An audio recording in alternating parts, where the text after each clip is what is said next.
नमस्कार दोस्तों, स्वागत है आप सभी का हमारे YouTube चैनल झारखंड दृष्टि में।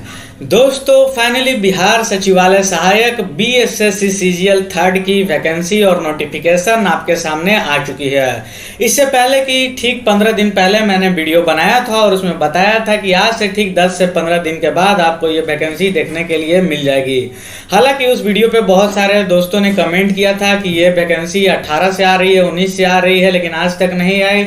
आप ये वीडियो क्यों बना रहे हैं? तो उस वीडियो में मैंने कहा था कि हमारी जो वीडियो होती है, हमारी जो खबरें होती है वो 100% ऑथेंटिक होती है। पहले उसे जांची परखी जाती है, उसके बाद हमारे इस चैनल पे डाली जाती है। हमारा इस चैनल का मुख्य उद्देश्य भी यही है कि आपके सामने 100% ऑथेंटिक खबरें पहुंचे और आपकी तैयारी में हम लोग हमारा मेहनत और आपका प्रयास से आपकी तैयारी भी सफल हो पाए। तो आज की इस वीडियो में हम चर्चा करेंगे क्या कुछ खास है इस वैकेंसी के बारे में, कितने पोस्ट की ये वैकेंसी आई है, कौन कौन से बच्चे इस फॉर्म को भर सकते हैं और क्या कुछ इसकी एज की कट ऑफ डेट है।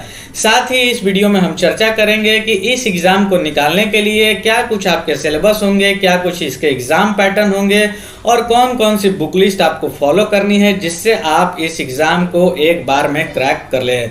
तो वीडियो पे अंत तक बने रहिएगा। वीडियो स्टार्ट करने से पहले बता दूं, अगर आप हमारे चैनल पर नए हैं तो चैनल को प्लीज से सब्सक्राइब करके बेल आइकन को प्रेस कर ले ताकि आने वाली ऐसी इंपॉर्टेंट वीडियो की नोटिफिकेशन आपको मिलती रहे। साथ में आपको हमारी ओर से, हमारे चैनल की ओर से आपको इस वैकेंसी की तैयारी भी हमारे इस चैनल पे करवाई जाएगी। तो अपनी तैयारी सुनिश्चित करने के लिए हमारे चैनल को सब्सक्राइब करके जरूर जुड़ जाए। आपकी मेहनत और हमारे प्रयास से आपकी ये जो एग्जाम है बिल्कुल भी क्रैक हो जाएगी, आपको चिंता करने की जरूरत नहीं है। तो चलिए आज की वीडियो स्टार्ट करते हैं। तो बिहार कर्मचारी चयन आयोग के द्वारा ये वैकेंसी, अब विज्ञापन संख्या आप लोग देख सकते हैं, 1/2022 ऑनलाइन आवेदन प्रारंभ होने की तिथि 14/4/2022 से स्टार्ट हो जाएगी और 17/5/2022 यानी कि 14 अप्रैल 2022 से इसकी ऑनलाइन आवेदन प्रारंभ होने की तिथि स्टार्ट हो जाएगी और 17/5/2022 तक आपकी फॉर्म ऑनलाइन भराई जाएगी। साथ में पोस्ट की हम लोग देख ले तो ये देख लीजिए, सचिवालय सहायक के कुल 1360 पोस्ट है इसमें और योजना सहायक के 125 पोस्ट, वहीं मलेरिया निरीक्षक के 74 पोस्ट। इस हिसाब से आपकी ये पोस्ट आई है। तो आप लोग देख सकते हैं अंकेक्षक यहाँ पे दिया हुआ है, ये वित्त विभाग में ये लेवल 6 की है और ऊपर की ये सारी पोस्ट जो है वो लेवल 7 की पोस्ट आपको देखने के लिए मिलती है। उसके बाद लेवल 5 के पोस्ट में आप लोग यह देख सकते हैं, कार्यालय निबंधक सहयोग समिति की ये लेवल 5 की पोस्ट है जिसमें कुल पद 256 है। वहीं अंकेक्षक निदेशालय के अंकेक्षक के कुल 370 पोस्ट हैं, आपको देखने के लिए मिल सकती है। और वहीं बात कर ले कुल पदों की संख्या की तो 2187 पोस्ट है आपके बिहार एसएससी सीजीएल थर्ड में। ठीक है, तो कुल पोस्टों की संख्या आपकी 2187 हो जाती है। वीडियो में आगे बढ़ते हैं और समझ लेते हैं कि न्यूनतम शैक्षणिक योग्यता क्या है, इस फॉर्म को भरने के लिए कि क्या शैक्षणिक योग्यता है और कौन बच्चे इस फॉर्म को भर सकते हैं। तो इस फॉर्म को सभी स्टेट के बच्चे भर सकते हैं और साथ में इसकी शैक्षणिक योग्यता है कि आप किसी भी विश्वविद्यालय से आपकी स्नातक की डिग्री होनी चाहिए, मतलब कि ये ग्रेजुएशन लेवल की फॉर्म है और आप किसी भी मान्यता प्राप्त विश्वविद्यालय से आप ग्रेजुएट हो तो आप इस फॉर्म को भर सकते हैं। अब आगे बात कर लेते हैं, ये कुछ आरक्षण की बातें बताई गई हैं, आप चाहे तो स्क्रीनशॉट्स लेकर इसे आप इत्मीनान से पढ़ सकते हैं। वीडियो में आगे बढ़ते हैं और कुछ उम्र सीमा की बात कर लेते हैं। तो न्यूनतम उम्र सीमा जो इसकी रखी गई है वो 21 वर्ष रखी गई है और अधिकतम आयु सीमा इसकी 37 वर्ष जनरल कैटेगरी के लिए रखी गई है। वहीं अनारक्षित महिला के लिए 40 वर्ष रखी गई है। पिछड़ा वर्ग, अत्यंत पिछड़ा वर्ग पुरुष या महिला के लिए 40 वर्ग और अनुसूचित जाति एवं अनुसूचित जनजाति पुरुष एवं महिला के लिए 42 वर्ष है। और ये 21 वर्ष जो है आपकी 1/8/2021 तक आपकी न्यूनतम 21 वर्ष की आयु पूरी जानी चाहिए। अभी 2022 चल रहा है, आप लोग देख लेंगे अगर कोई न्यूनतम वर्ष में आ रहे हैं तो 1/8/2021 तक आपकी न्यूनतम वर्ष 21 वर्ष हो जानी चाहिए। और अधिकतम वर्ष आप लोग यहाँ देख सकते हैं। चलिए आगे बढ़ते हैं, और ये कुछ आपके अनुसूचित जाति जनजाति रिजर्व कैटेगरी के लिए लोगों के लिए कुछ बातें लिखी गई है, तो आप इसे स्क्रीनशॉट्स लेकर आराम से पढ़ लेंगे।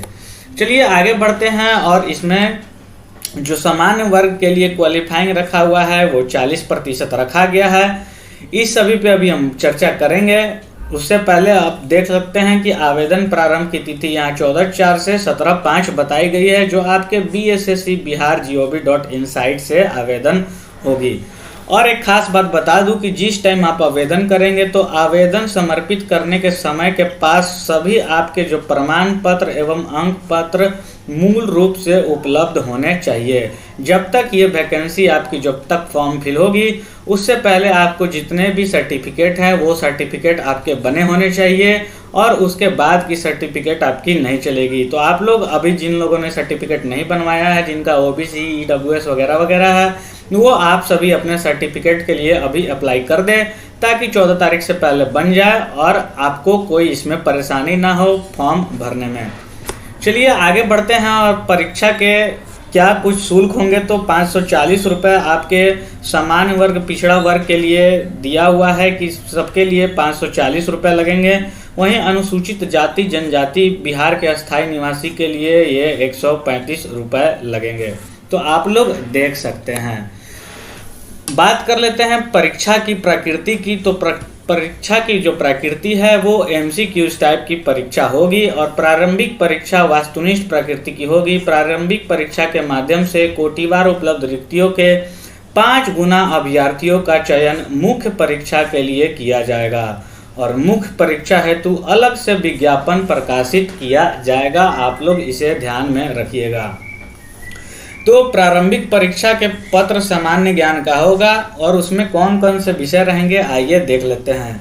तो सामान्य अध्ययन, सामान्य विज्ञान एवं गणित एवं मानसिक क्षमता जांच यानी कि रीजनिंग, ठीक है। तो जनरल जीके और GS रहेंगे, साइंस रहेंगे और मैथ्स के प्रश्न रहेंगे, और रीजनिंग के आपके ये सारे इसमें प्रश्न पूछे जाएंगे आपके प्रीलिम्स एग्जाम में। जब आप प्रीलिम्स एग्जाम को क्वालिफाई कर लेंगे, 5 गुना बच्चों का सिलेक्शन होगा प्रीलिम्स एग्जाम में मेंस में बैठने के लिए। तो आप प्रीलिम्स एग्जाम को क्वालिफाई करेंगे तो आपको मेंस एग्जाम देने का मौका मिलेगा, और मेंस एग्जाम के बाद आपकी फाइनल सिलेक्शन होगी। और आगे बढ़ते हैं और समझ लेते हैं कि क्या कुछ बिहार SSC CGL की एग्जाम पैटर्न है।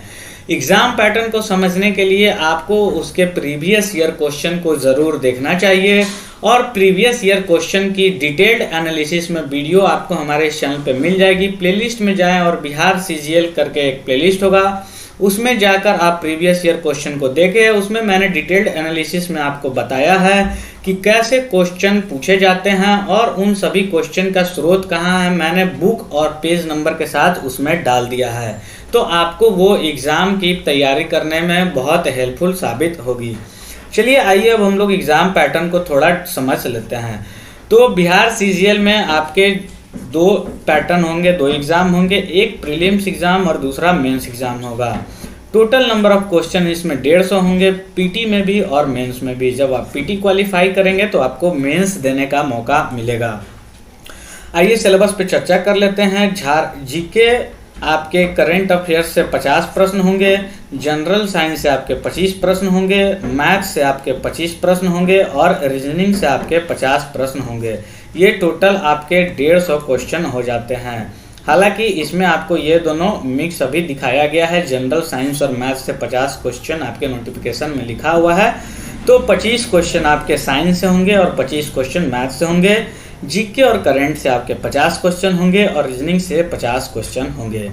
वहीं बात कर ले मेंस एग्जाम की, तो इस एग्ज़ाम पे ही आपकी मेरिट डिसाइड होगी। इस एग्ज़ाम पे आप जितना ज़्यादा स्कोर करेंगे आपकी रैंकिंग बनने की चांसेस उतनी होगी, और प्रीलिम्स एग्ज़ाम को आपको क्वालिफाई करना है।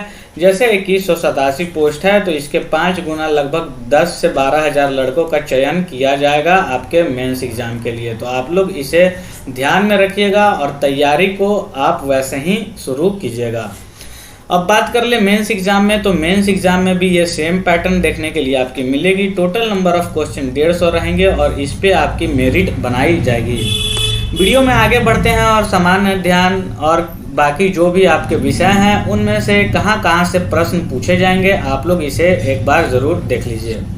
तो सामान्य अध्ययन की बात करें तो इसमें प्रश्नों का उद्देश्य अभ्यर्थी के आसपास के वातावरण की सामान्य जानकारी तथा समाज में उनके अनुप्रयोग के संबंधी उसकी योग्यता की जांच करना, वर्तमान घटनाओं एवं दिन प्रतिदिन की घटना यानी कि करेंट अफेयर वगैरह, प्राकृतिक वैज्ञानिक दृष्टिकोण जैसे मामलों की जानकारी संबंधी ऐसे प्रश्न भी शामिल किए जाएंगे जिनके बारे में जानकारी रखने की किसी भी शिक्षित व्यक्ति की अपेक्षा की जाती है। इसमें बिहार, भारत और उसके पड़ोसी देशों के संबंध में विशेष रूप से प्रश्न पूछे जा सकते हैं। तो बिहार से भी प्रश्न आपके पूछे जा सकते हैं। आप लोग देख सकते हैं करेंट अफेयर में वैज्ञानिक प्रगति, राष्ट्रीय अंतर्राष्ट्रीय पुरस्कार, भारतीय भाषाएं, पुस्तक, लिपि, राजधानी, मुद्रा, खेल, खिलाड़ी, महत्वपूर्ण घटनाएं, ये आपकी करेंट अफेयर्स के पार्ट हो गए। वहीं भारत और उसके पड़ोसी देश से संबंधित प्रश्न होंगे।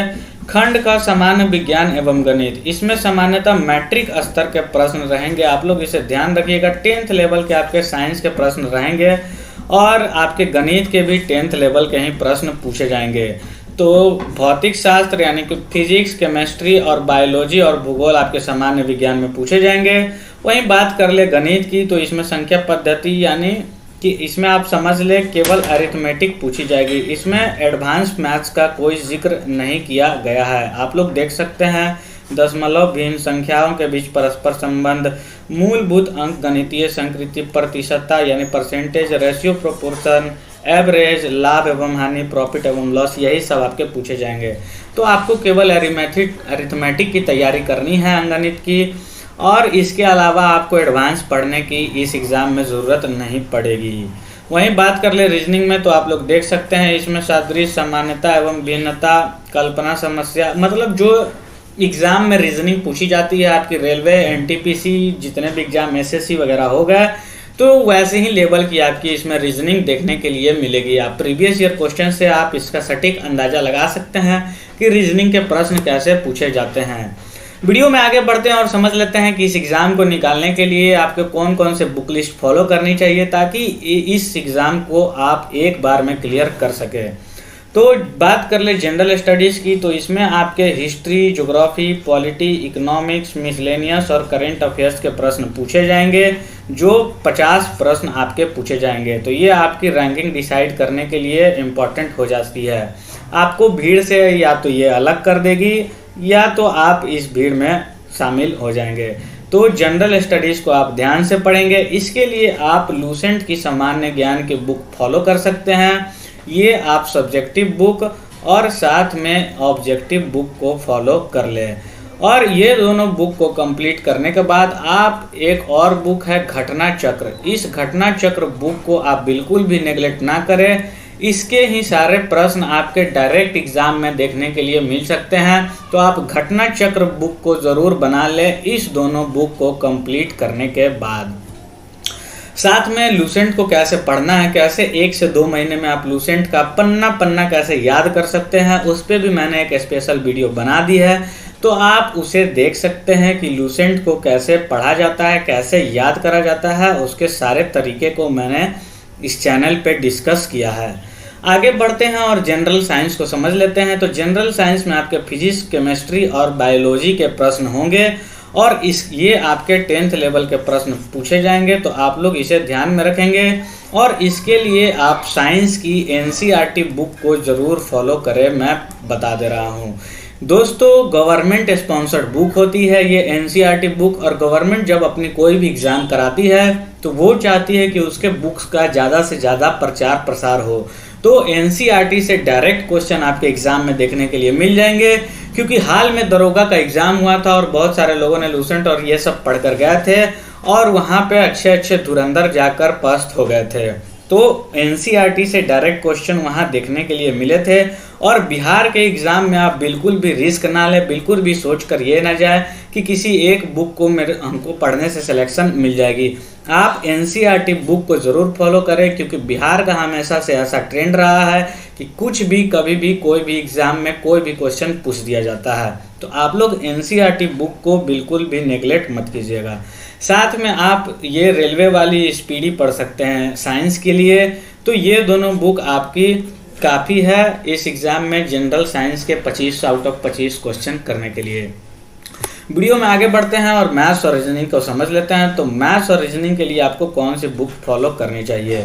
तो रीजनिंग के लिए आप लोग देख सकते हैं कि एसएससी की रीजनिंग की प्रैक्टिस सेट आप लोग ले लें, या तो आप रीजनिंग को नहीं भी करेंगे अगर आप टेस्ट लगाते हैं। तो अगर आप एक सेट डेली प्रैक्टिस करते हैं कहीं पे भी, तो आपको रीजनिंग पढ़ने की आवश्यकता नहीं पड़ेगी। लेकिन फिर भी कुछ बच्चे पढ़ना चाहते हैं तो आप एसएससी की रीजनिंग की जो क्वेश्चन बैंक आती है वो लेकर प्रैक्टिस करें। साथ में बात कर ले मैथ्स की, तो मैथ्स के लिए आप एसएससी सीजीएल की जो आपकी प्रीवियस ईयर की क्वेश्चन है उसको प्रैक्टिस जरूर कर ले। और अरिथमेटिक की अलग से आती है बुक, तो आप अरिथमेटिक वाली बुक लेकर प्रैक्टिस करें।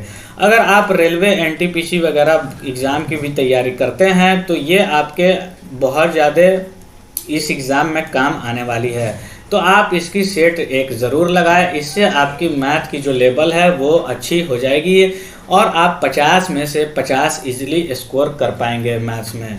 वीडियो में आगे बढ़ते हैं और कुछ बता दूं कि करेंट अफेयर्स के लिए आपको कौन सी बुक फॉलो करनी चाहिए। तो मैं बता दूं करेंट अफेयर्स के लिए आप 2 बुक ज़रूर फॉलो करें, क्योंकि बिहार में अब एग्ज़ाम में ट्रेंड ऐसा सेट हो गया है कि करेंट अफेयर के 10 से 15 प्रश्न, अगर 50 क्वेश्चन आ रहे हैं तो 10 क्वेश्चन आपके करेंट अफेयर से देखने के लिए मिलेंगे।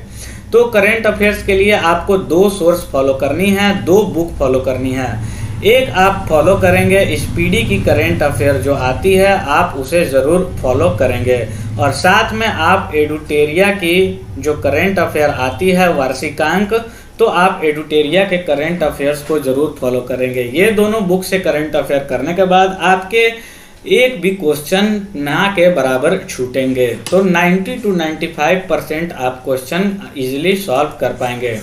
साथ में बता दूं दोस्तों कि आप क्वेश्चन को ज़रूर एनालाइज करें, प्रीवियस ईयर प्रश्नों को क्या कुछ पूछी गई थी हमारे इस चैनल पे वो प्रोवाइड करा दी गई है, आपको बता दी गई है। और आप अलग से भी प्रीवियस ईयर क्वेश्चन को ज़रूर देखें और उसके एग्ज़ाम पैटर्न को आप अच्छे तरीके से समझें। सिलेबस को बार बार पढ़ें इस एग्ज़ाम को समझने के लिए, और एक बार में क्लियर करने के लिए आप सेट को बिल्कुल भी मिस मत कीजिएगा। साथ में आप टॉपिक वाइज इसकी तैयारी करें, आप टारगेट सेट करके तैयारी करें कि आपके पास कितने दिन हैं, आपको कितने दिन में कौन कौन सी बुक पढ़कर ख़त्म करनी है।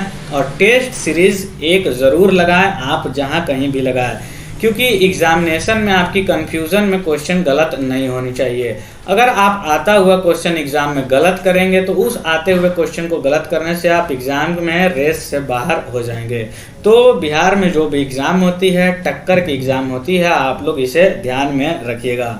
वीडियो कैसा लगा ज़रूर बताइएगा। अगर आप हमारे इस चैनल पर नए हैं तो चैनल को सब्सक्राइब करके हमारे इस चैनल को ढेर सारा प्यार ज़रूर दें, और साथ में आप हमारे इस चैनल से जुड़ जाए ताकि आपकी तैयारी बेहतर हो सके। मिलता हूँ ऐसे इंपॉर्टेंट वीडियो के साथ। अगर आपकी कोई क्वेरी है तो आप कमेंट बॉक्स में पूछ सकते हैं, मैं उसका रिप्लाई देने का कोशिश करूँगा। मिलता हूँ फिर ऐसे इंपॉर्टेंट वीडियो के साथ, तब तक के लिए थैंक यू, धन्यवाद, बाय बाय, टेक केयर।